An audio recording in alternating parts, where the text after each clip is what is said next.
नमस्कार दोस्तों, मैं अंशी पांडे अपने चैनल अंशी बे में आप लोगों का स्वागत करती हूँ।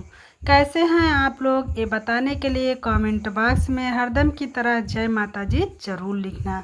आज हम पापकुसा एकादशी से संबंधित बहुत सारी महत्वपूर्ण बातें करेंगे कि पूजा का नियम क्या है, पूजा विधि क्या है, किस किस नियम को हमको पालन करना चाहिए, पारण कब है, पारण कैसे करना चाहिए। बहुत सारी महत्वपूर्ण बातें हम करेंगे। बने रहिए आप हमारे चैनल में। यदि वीडियो पसंद आता है तो चैनल को लाइक और सब्सक्राइब पक्का कर देना, क्योंकि एक छोटा सा लाइक, एक छोटी सी सब्सक्राइब से मुझे बहुत बड़ी हिम्मत और प्रेरणा मिलती है। अब चलो एक एक करके बहुत सारी महत्वपूर्ण बातें जान लेते हैं। पापकुसा एकादशी कब है? 2 अक्टूबर को है या 3 अक्टूबर को? तो पापकुसा एकादशी 3 अक्टूबर दिन शुक्रवार को रखा जाएगा। ये जो है अश्विनी माह के शुक्ल पक्ष की एकादशी पापकुसा एकादशी पड़ती है। चलो अब हम दशमी का नियम जान लेते हैं। जैसे कोई भी व्रत रखने से पहले हम एक दिन पहले ही बाल धुल लेते हैं, और इस बार तो गुरुवार पड़ रहा है, तो इसलिए हम व्रत जो है के दिन बाल नहीं धोते हैं। तो हम बुधवार नवमी की तिथि को बाल धुल लेंगे। और वैसे नवरात्रि चल रहा है, सात्विक भोजन तो सब कर ही रहे हैं, लहसुन प्याज का परहेज कर ही रहे हैं। तो हमको बाल धुलने के बाद लहसुन प्याज नहीं खाना रहता है, तो हम नवरात्रि में कहाँ लहसुन प्याज खा ही रहे हैं। तो इसलिए हम बुधवार को बाल धुल लेंगे। बुधवार के धुलेंगे, बृहस्पतिवार का जो है दशमी रहेगा, एकादशी जो है शुक्रवार 3 अक्टूबर को रखा जाएगा।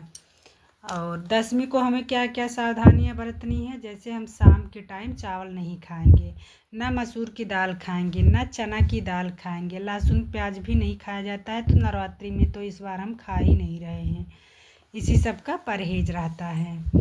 अब चलो जान लेते हैं कि एकादशी में हमको क्या क्या करना है।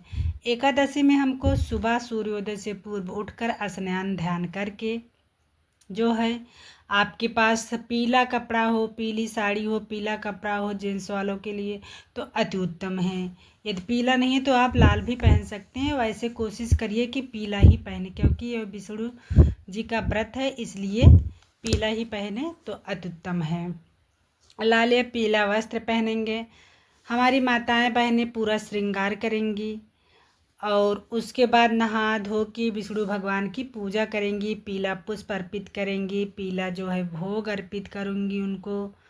जो है भोग में तुलसी पत्र अवश्य डालना। शुक्रवार को तुलसी तोड़ा नहीं जाता है, इसलिए आप बृहस्पतिवार गुरुवार को ही तुलसी पत्ता तोड़ के रख लेना। भोग में भी अर्पित करना है, और तुलसी पत्र से आपको पारण भी करना है। नींद आए तो तुलसी पत्र लेके सोना भी है, तो इसलिए तुलसी पत्र जो है एकादशी में तोड़ा नहीं जाता, और शुक्रवार को भी नहीं तोड़ा जाता, इसलिए गुरुवार को आप तुलसी पत्ता तोड़ के रख लेंगे। और उस दिन हो सके तो घर में कोई चावल ना खाए तो अति उत्तम है। हर वीडियो में बताती हूँ, क्योंकि जो चावल नहीं खाते हैं परिवार में जो है, एकादशी का आधा फल उनको भी मिलता है। लहसुन प्याज का भी सेवन न करें तो अति उत्तम है। यदि कर रहे हैं तो जो है आप अपने व्रत पर ध्यान देना। जो है मना करने पे नहीं मान रहे हैं, बाल बच्चे वाला परिवार है तो नहीं मानते हैं कि व्रत रखी हैं, कहते नहीं है व्रत रखी तो बड़ा नियम का पालन करवा रही हैं। तो इसलिए कलह क्लेश हमको करके या किसी को फोर्स करके हमको व्रत का पालन नहीं करवाना है।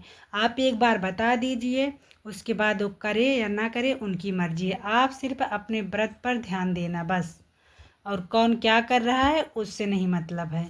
वो जैसे सुबह पूजा करेंगे वैसे हम विष्णु भगवान को शाम को भी पूजा करेंगे, और अपना फलाहार करेंगे, शाम को पूजा करेंगे। वैसे तो सारी रात्रि जागरण करने का नियम है। यदि नहीं जागरण कर पा रहे हैं तो दिन में आप बिल्कुल मत सोना, रात में सोने जाना तो तुलसी पत्र लेके आप सो सकते हैं। सुबह जो है शनिवार का दिन पड़ रहा, 4 अक्टूबर शनिवार द्वादशी है। द्वादशी में हम पारण करते हैं। जैसे जो है एकादशी के दिन हम पूजा विष्णु भगवान के किए थे, वैसे हम फिर द्वादशी के दिन भी हम विष्णु भगवान का पूजा करेंगे। उसके बाद पूजा करने के बाद हम कुछ अन्न का दान करते हैं। न चावल द्वादशी में खाया जाता है, न चावल का दान किया जाता है। गेहूं का आटा, खटाई, मिर्च, मसाला, नमक, जो भी और है, पैसा जो भी आपके पास है आप दान कर सकते हैं चावल छोड़ के। ये भी बात क्लियर हो गई। उसके बाद द्वादशी के दिन भी आप ना सोए तो अति उत्तम है, सोते हैं तो द्वादशी के दिन भी आप तुलसी पत्र रख के सोइए। अब जो है एकादशी संबंधित, द्वादशी संबंधित, दशमी संबंधित सारी बातें क्लियर हो गई। जो है क्या क्या करना है, क्या क्या नहीं करना है। यदि एकादशी तिथि प्रारंभ हो रही है 2 अक्टूबर शाम 7:13 से। एकादशी समाप्त हो रही है एकादशी तिथि 3 अक्टूबर को शाम 6:30 बजे। इसलिए उदया तिथि को जो है ध्यान देते हुए हम 2 अक्टूबर दिन जो है शुक्रवार को व्रत रखेंगे। पारण का शुभ मुहूर्त है 4 अक्टूबर जो है सुबह 6:17 से 8:46 तक। आशा करती हूँ पापकुशा एकादशी से संबंधित सारी बातें आपको समझ में आ गई होंगी और ये वीडियो आपके लिए बहुत हेल्पफुल होगी। यदि मेरा वीडियो आपको पसंद आता है तो मेरे चैनल को लाइक और सब्सक्राइब पक्का कर देना, क्योंकि छोटी सी लाइक और छोटा सा सब्सक्राइब से मुझे बहुत बड़ी हिम्मत और प्रेरणा मिलती है। और बेल आइकन प्रेस भी कर लेना, क्योंकि जब भी मैं नया वीडियो अपलोड करूं उसका नोटिफिकेशन सबसे पहले आपके पास जाए। अब मैं आपको मिलूंगी एक नए वीडियो में, तब तक के लिए नमस्कार, धन्यवाद, जय श्री हरि विष्णु।